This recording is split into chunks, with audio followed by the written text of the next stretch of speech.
What's up guys, Michael here, coming to you with another video. This time I'm going to be covering a long-term review of a device that I had for a long time right now. It's over 5 years. This is a Kindle 6 inches edition. I'm not sure which gen is it, but this is the kind of the lower generation before the Paperwhite came out. So I just want to kind of compare it. I have a Paperwhite as well for over a year now, but I want to just kind of give you some of my thoughts about this particular device. Again, I had it for 5 years. I've been traveling with it. I've dropped it many times, and I just want to talk generally about battery, screen, build quality, performance so far, and how that changed over the years, and would I buy it again. So let's get started. So I guess the first thing would be a battery. So in terms of battery, after 5 years, this is going still strong. It's working fairly well. Currently I have battery on 89%. It allows me for hours of reading. Again, I haven't tested it. I would say that definitely over years the battery has depreciated a little bit, but not much. Overall, it's still going strong, and it takes me 2-3 weeks maybe before I would have to recharge it with a daily usage. Now, something to mention about the battery as well is that sometimes right now I would be getting like a battery icon screen saying that battery is low, although after a soft reset you'd see that the battery still shows around maybe 60-50%. So that's a kind of a glitch that happens right now. It's something intermittent, and again, a soft reset does the trick. I usually try to drain the battery fully and then charge it fully as well, so I'm trying to fix it this way. However, it's not a big problem, it's just sometimes it happens, but I thought it's worth mentioning.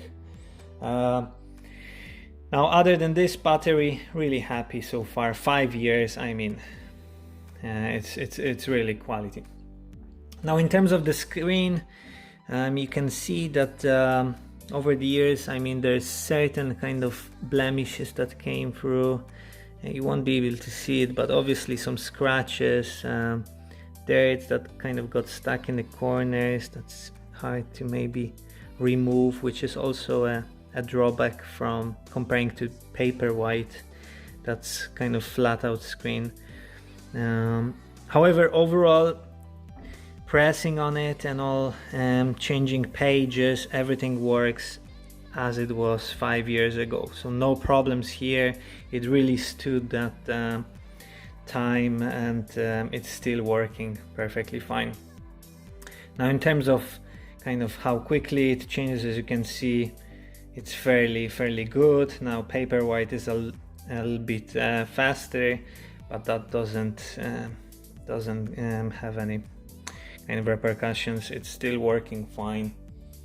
Now, in terms of the design and kind of build quality, you can see that over 5 years this device really got a lot of different scratches, bumps, dents.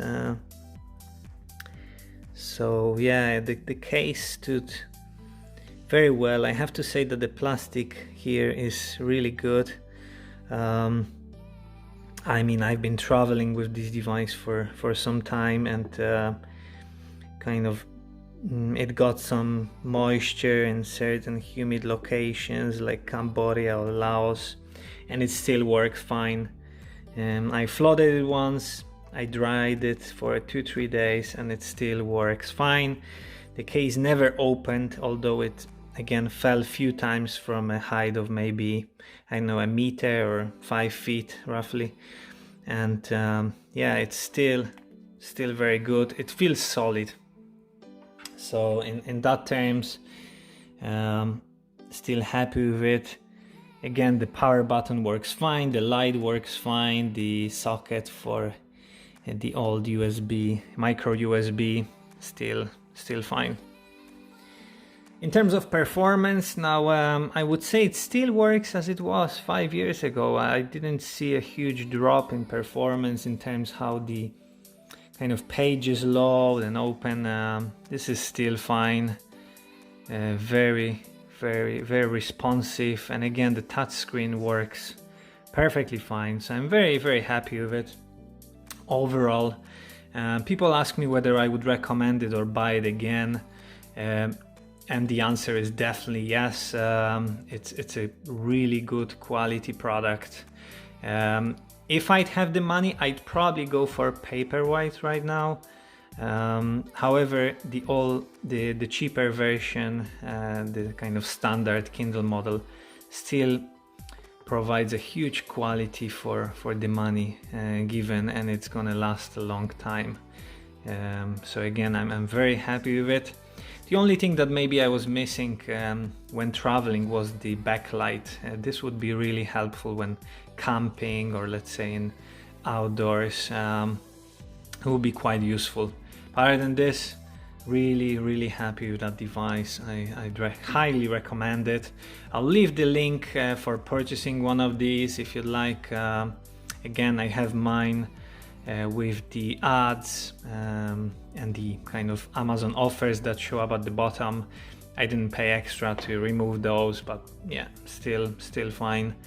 Anyway, I hope you have enjoyed this video. Post the comments down in below if you have any questions.